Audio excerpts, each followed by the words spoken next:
Hello student, I'm Leelam Chandrakar from department of zoology. आज का हमारा टॉपिक है फाइलम कॉर्डेटा। फाइलम कॉर्डेटा जो है वो एनिमल क्लासिफिकेशन का सबसे लास्ट फाइलम है। ठीक है, इस लेक्चर में हम फाइलम कॉर्डेटा के 3 फंडामेंटल कैरेक्टर्स को देखेंगे। तो पहले देखते हैं इंट्रोडक्शन को। तो कॉर्डेटा जो है वो ग्रीक वर्ड से लिया गया है। कॉर्ड का मतलब होता है स्ट्रिंग या फिर इसी को छड़ भी बोलते हैं, यानी कि एक रॉड लाइक स्ट्रक्चर।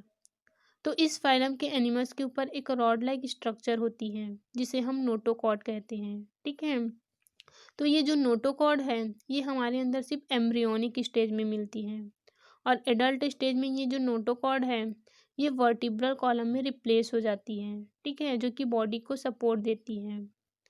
अब ये जो फाइलम कॉर्डेटा है, इन फाइलम कॉर्डेटा के अंदर लगभग 55,000 स्पीसीज आती हैं, और लगभग 25,000 स्पीसीज जो है वो एक्सटिंक्ट हो चुकी है, विलुप्त हो चुकी हैं, और इस टाइम पर केवल 55,000 स्पीसीज प्रेजेंट हैं। ठीक है, उसके बाद है 3 फंडामेंटल कॉर्डेट कैरेक्टर्स। तो फाइलम कॉर्डेटा के अंदर 3 मेन कैरेक्टर्स हैं जो कि दूसरे फाइलम के एनिमल से उसे डिफ्रेंशिएट करता है। ठीक है, तो यहाँ पे 3 कैरेक्टर्स दिया हुआ है जिसे हम बोलते हैं फंडामेंटल या फिर primary characters of phylum Chordata. ये जो 3 कैरेक्टर्स हैं ये सिर्फ फाइलम कॉर्डेटा के एनिमल्स में पाया जाता है। इसमें से फर्स्ट है dorsal tubular nerve cord, second होता है नोटोकॉर्ड, और थर्ड होता है फेरिंजियल गिल स्लैट्स। ठीक है, तो ये जो तीनों फीचर्स हैं ये फाइलम कॉर्डेटा के अंतर्गत आने वाले एनिमल्स के किसी न किसी स्टेज में ज़रूर पाया जाता है, चाहे ये एम्ब्रियोनिक स्टेज में ही क्यों ना हो। ठीक है, तो इन तीनों फीचर्स को हम डायग्राम से समझते हैं। तो यहाँ पे ये टिपिकल कॉर्डेटा का डायग्राम है। ठीक है, ये किसी एनिमल का डायग्राम नहीं है। इस डायग्राम के अंतर्गत फाइलम कॉर्डेटा के अंतर्गत आने वाले जितने भी एनिमल्स हैं उसके फीचर्स आ जाएंगे। ठीक है, तो ये कॉर्डेटा का डाइजेस्टिव सिस्टम है। डाइजेस्टिव सिस्टम जो है वो माउथ से स्टार्ट होता है।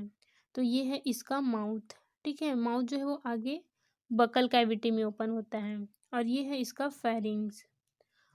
अब डाइजेस्टिव सिस्टम लास्ट में एनस में ओपन होता है। ठीक है, तो जो डाइजेस्टिव सिस्टम है ये माउथ से स्टार्ट होकर के एनस तक फैला होता है।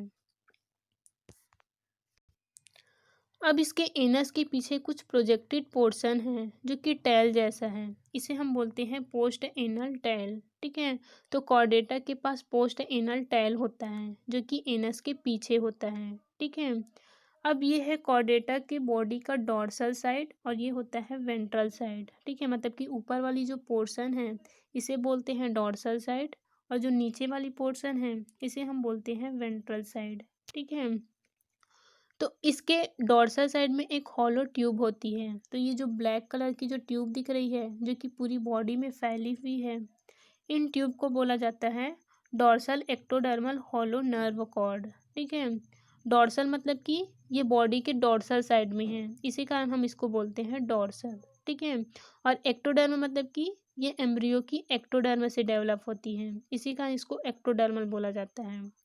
और होलो मतलब कि इसकी जो ट्यूब है वो खोखली होती है, इसी कारण इसको हम हॉलो बोलते हैं। ठीक है, तो इसके बॉडी के डॉर्सल साइड में एक हॉलो ट्यूब होती है जिसको हम बोलते हैं डॉर्सल हॉलो नर्व कॉर्ड। ठीक है, ये जो नर्व कॉर्ड है ये आगे जाके पूरे नर्वस सिस्टम को डेवलप करती है, चाहे वो ब्रेन हो या चाहे वो स्पाइनल कॉर्ड हो। ठीक है, जिसका ब्रेन चाहे जितना भी डेवलप हो ये नर्व कॉर्ड से ही डेवलप करती है। ठीक है, तो फाइलम कॉर्डेटा का फर्स्ट फीचर होता है dorsal tubular central nervous system या फिर dorsal tubular nerve cord present. ठीक है, तो कॉर्डेटा के बॉडी के डॉर्सल साइड पर एक हॉलो ट्यूब होती है जिसे हम नर्व कॉर्ड बोलते हैं, और ये एम्ब्रियो की एक्टोडर्म से डेवलप होती है। ठीक है, और ये नर्व कॉर्ड जो है वो आगे जा करके नर्वस सिस्टम मतलब कि ब्रेन को डेवलप करती है। उसके बाद सेकेंड फीचर है इसका नोटोकॉर्ड। तो नोटोकॉर्ड जो है वो इस फाइलम का मेन फीचर होता है। तो जो कॉर्डेटा है वो ट्रिप्लोब्लास्टिक एनिमल होता है। ट्रिप्लोब्लास्टिक एनिमल मतलब कि इसमें 3 जर्म लेयर होती हैं। जब बच्चा एम्ब्रियोनिक स्टेज में होती है, तब एम्ब्रियोनिक स्टेज में इसमें 3 जर्म लेयर बनती हैं। इसमें से सबसे ऊपर वाली जो लेयर है, इन लेयर को बोला जाता है एक्टोडर्म। बीच वाली जो लेयर है इसे हम बोलते हैं मेसोडर्म, और सबसे अंदर वाली लेयर को बोला जाता है एंडोडर्म। ठीक है, तो कॉर्डेटा फाइलम के अंतर्गत आने वाले जितने भी एनिमल्स हैं ये 3 ट्रिप्लोब्लास्टिक होते हैं। इसमें 3 जर्म लेयर होती हैं, एक्टोडर्म, मेसोडर्म और एंडोडर्म। अब ये जो मेसोडर्म है इसमें एक सॉलिड रॉड बनती है। ठीक है, तो ये जो मेसोडर्म बना है इसमें एक सॉलिड रॉड बनेगी, ये हॉलो नहीं होती, इसे हम बोलते हैं नोटोकॉर्ड। ठीक है, तो नोटोकॉर्ड जो है वो एम्ब्रियो की मेसोडर्म से बनती है, और इसके ऊपर होता है एक्टोडर्म। तो ये जो मेसोडर्म है इसकी टिश्यू जो है वो एक टिश्यू से दूसरे टिश्यू में केमिकल रिलीज करता है, जिसे हम इंडक्शन कहते हैं। तो एक्टोडर्म जो है वो इन केमिकल के रिस्पॉन्स से 2 लंबे प्रोजेक्शन बन जाती है। तो एक्टोडर्म भी इसमें 2 प्रोजेक्शन बन जाएगी लंबी, और ये आगे जा कर के दोनों ज्वाइन कर जाती है और ट्यूब की तरह होता है। इसे हम बोलते हैं हॉलो नर्व कॉर्ड। ठीक है, इससे हमारा पूरा नर्वस सिस्टम तैयार होता है। तो जो नर्व कॉर्ड है ये एम्ब्रियो की एक्टोडर्म से डेवलप होती है, और जो नोटोकॉर्ड है ये एम्ब्रियो की मेसोडर्म से डेवलप होती है। ठीक है, नोटोकॉर्ड अगर ह्यूमन की बात करें तो नोटोकॉर्ड से कुछ डेवलप नहीं होता। नोटोकॉर्ड जो है वो सिर्फ एम्ब्रियोनिक स्टेज में होता है, एडल्ट स्टेज में नहीं होता। एडल्ट स्टेज में ये जो नोटोकॉर्ड है ये वर्टिब्रल कॉलम में रिप्लेस हो जाती है हमारे अंदर। लेकिन बहुत सारे एनिमल ऐसे हैं जिनके अंदर वर्टिब्रल कॉलम नहीं होती है, तो उसके अंदर नोटोकॉर्ड जो है वो प्रेजेंट होता है। ठीक है, तो इसका सेकेंड मेन फीचर होता है नोटोकॉर्ड प्रेजेंट। तो इसके बॉडी की जो मेसोडर्म है, मतलब कि इसकी जो एम्ब्रियोनिक मेसोडर्म है उससे नोटोकॉर्ड जो है वो डेवलप होती है, जो कि एक सॉलिड रॉड की तरह होता है। ठीक है, और ये एम्ब्रियोनिक स्टेज में मिलती है, और एडल्ट स्टेज में ये जो नोटोकॉर्ड है ये वर्टिब्रल कॉलम, जिसको हम रीढ़ की हड्डी भी बोलते हैं, उसमें ये रिप्लेस हो जाती है और बॉडी को सपोर्ट करता है। ठीक है, ये जो नोटोकॉर्ड है ये हॉलो डोर्सल नर्व कॉर्ड के और डाइजेस्टिव सिस्टम के बीच में होता है। ठीक है, अब इसका थर्ड फीचर होता है फेरिंजियल गिल स्लाइड्स। तो अब अगर इसके डाइजेस्टिव सिस्टम को देखें तो यहाँ पे फेरिंग्स होता है। ठीक है, तो ये वाली जो स्ट्रक्चर दिख रही है इसे हम बोलते हैं फेरिंग्स। ये जो फेरिंग्स है इसमें एक स्पेशल स्ट्रक्चर होता है, इन स्ट्रक्चर को बोला जाता है फेरिंजियल गिल स्लाइड्स। तो यहाँ पे ये जो स्ट्रक्चर दिखाई दे रही है इनको बोला जाता है फेरिंजियल गिल स्लाइड्स, या फिर इसी को फेरिंजियल गिल क्लेफ्ट भी बोलते हैं। ठीक है, ये सभी कॉर्डेटा का फीचर है।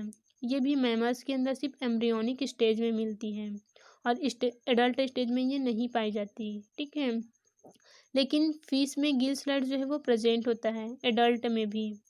तो इसका थर्ड फीचर है फेरिंजियल गिल स्लाइड्स प्रेजेंट। तो सभी कॉर्डेट एनिमल की लाइफ के किसी न किसी स्टेज में गिल स्लाइड जो है वो प्रेजेंट होती है। एक्वेटिक कॉर्डेट्स में इसका मेन फंक्शन होता है रेस्पिरेशन करना। ठीक है, तो गिल्स जो है वो जो एक्वेटिक कॉर्डेट्स होते हैं, जैसे कि फॉर एग्जांपल के लिए फिशेस, उसका ये रेस्पिरेटरी ऑर्गन होता है। ठीक है, लेकिन हमारे अंदर सिर्फ एम्ब्रियोनिक स्टेज में मिलते हैं, बाद में ये विलुप्त हो जाते हैं। ठीक है, तो ये जो 3 फंडामेंटल कैरेक्टर्स हैं ये सभी फाइलम कॉर्डेटा के सभी एनिमल्स में पाए जाते हैं। ठीक है, अब हम देखते हैं general characters of phylum Chordata को। तो जो 3 फंडामेंटल कैरेक्टर्स हैं वो सभी फाइलम कॉर्डेटा के सभी एनिमल्स में होगा। ठीक है, जैसे कि नोटोकॉर्ड जो है वो सभी कॉर्डेट्स एनिमल्स के लाइफ के किसी न किसी स्टेज में प्रेजेंट होता है। साथ ही इसमें डोर्सल होलो नर्व कॉर्ड भी प्रेजेंट होगा, जिससे हमारी ब्रेन मतलब कि नर्वस सिस्टम डेवलप होती है। और थर्ड इसमें फेरिंजियल गिल स्लाइड्स प्रेजेंट होती हैं। ठीक है, अब हम इसके बेसिक कैरेक्टर्स को देखते हैं। तो इसमें फर्स्ट कैरेक्टर है हैबिटेट। तो इस फाइलम के एनिमल जो है वो एक्वेटिक भी होते हैं, एरियल भी होते हैं और टेरेस्ट्रियल भी होते हैं। तो इस फाइलम के कुछ एनिमल जो है वो एक्वेटिक होगा, जलीय होगा, जैसे कि फॉर एग्जांपल के लिए फिशेस। फिशेस जो है वो मेराइन वाटर में भी मिलते हैं और फ्रेश वाटर में भी मिलते हैं। उसके बाद सेकंड है एरियल। तो इस फाइलम के कुछ एनिमल जो है वो एरियल होती हैं, हवा में उड़ने वाले एनिमल्स भी होते हैं, जैसे कि फॉर एग्जांपल के लिए बर्ड्स।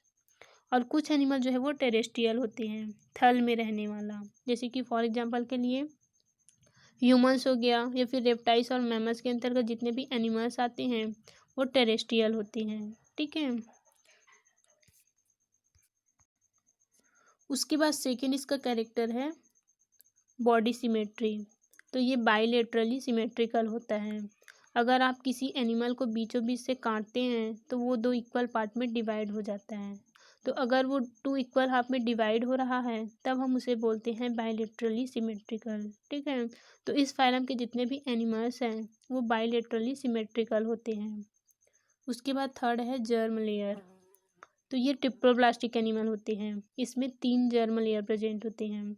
आउटर लेयर को एक्टोडर्म, इनर लेयर को एंडोडर्म और इन दोनों के बीच में मेसोडर्म होता है। ठीक है। उसके बाद है सीलोम। तो ये सीलोमेट होती हैं। इसकी बॉडी के अंदर ट्रू सीलोम पाया जाता है। ठीक है। उसके बाद है बॉडी ऑर्गेनाइजेशन। तो इसके बॉडी के अंदर organ system level of organisation होता है, मतलब कि इसकी जो सेल्स हैं ये आपस में मिलकर के टिश्यू और टिश्यू आपस में मिलकर के ऑर्गन को बनाती हैं और ऑर्गन मिलकर के ऑर्गन सिस्टम को बनाती हैं और इस प्रकार से हमारी पूरी बॉडी डेवलप होती है। ठीक है। तो इसमें जो बॉडी ऑर्गेनाइजेशन होता है वो organ system level of organisation होता है। ठीक है। उसके बाद है स्केलेटन सिस्टम। तो स्केलेटन सिस्टम हमारे बॉडी को एक तरीके से सपोर्ट प्रोवाइड कराता है और हमें चलने फिरने में और लोकोमोशन कराने में हेल्प करता है। ठीक है। तो स्केलेटन सिस्टम जो है वो 2 प्रकार के होते हैं। एक होता है एक्सोस्केलेटन और सेकेंड होता है एंडोस्केलेटन। ठीक है। तो फाइलम कॉर्डेटा के एनिमल में ये दोनों प्रकार के स्केलेटन सिस्टम पाए जाते हैं। एंडोस्केलेटन सिस्टम का एग्जांपल है हमारी बोन्स। हमारी बोन्स जो है वो हमारी बॉडी के अंदर प्रेजेंट होती हैं, वो हमें एक तरीके से पूरा मैकेनिकल सपोर्ट प्रदान करती हैं। और अगर एक्सोस्केलेटन की बात करें तो हमारे हेयर्स, नेल्स और काऊ में जो हॉर्न हूफ होते हैं ये सब एक्सोस्केलेटन सिस्टम का एग्जाम्पल है। ठीक है। तो फाइलम कॉर्डेटा के एनिमल में एक्सो और एंडोस्केलेटन दोनों पाया जाता है जो कि बॉडी को सपोर्ट देता है। ठीक है। उसके बाद है डाइजेस्टिव सिस्टम। तो फाइलम कॉर्डेटा के अंदर जो डाइजेस्टिव सिस्टम पाया जाता है वो कंप्लीट होता है, मतलब कि इसमें माउथ से लेकर के एनस तक के पार्ट होते हैं जिसको हम बोलते हैं डाइजेस्टिव सिस्टम, और साथ ही उसमें डाइजेस्टिव ग्लैंड भी होता है। तो इसका जो डाइजेस्टिव सिस्टम होता है वो कंप्लीट होता है। ठीक है। उसके बाद है एक्सक्रिएटरी सिस्टम। तो इसमें एक्सक्रिएटरी ऑर्गन जो है वो किडनी होता है। ठीक है। हमारा जो एक्सक्रिएटरी प्रोडक्ट है वो किडनी से फिल्टर होकर के यूरिन के थ्रू बाहर होता है। उसके बाद है सर्कुलेटरी सिस्टम। तो इसमें क्लोज्ड सर्कुलेटरी सिस्टम होता है। इसमें जो ब्लड का फ्लो है वो वेसल्स के अंदर होता है। ठीक है। इसे हम बोलते हैं क्लोज्ड सर्कुलेटरी सिस्टम। उसके बाद है नर्वस सिस्टम। तो इसका जो नर्वस सिस्टम होता है वो वेल डेवलप होता है, जैसे कि फॉर एग्जांपल के लिए ह्यूमन। हमारा जो ब्रेन है वो वेल डेवलप है। ठीक है। उसके बाद है डेवलपमेंट। तो इसमें डेवलपमेंट जो है वो डायरेक्ट होता है, इसमें किसी प्रकार की कोई लार्वल स्टेज नहीं होती है। ठीक है।